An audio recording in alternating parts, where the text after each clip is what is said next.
Hello students, in today's video we are going to discuss chapter 28 of our NRR book, What the Birds Say. Answer the following. Number 1. Name all the birds that are mentioned in the poem.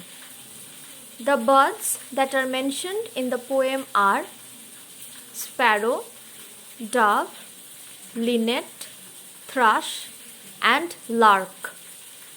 Second, why are the birds silent in winter? Who sings a loud song in this season? The birds are silent in winter because they are more focused in keeping warm. Adding to this, due to strong wind, their chirping cannot be clearly understood. The birds sing a loud song in this season. Third, what things come back together after the winter season? The green leaves and blossoms and sunny warm weather, singing and loving all come back together.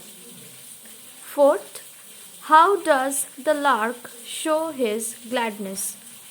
Answer: the lark shows his gladness by singing.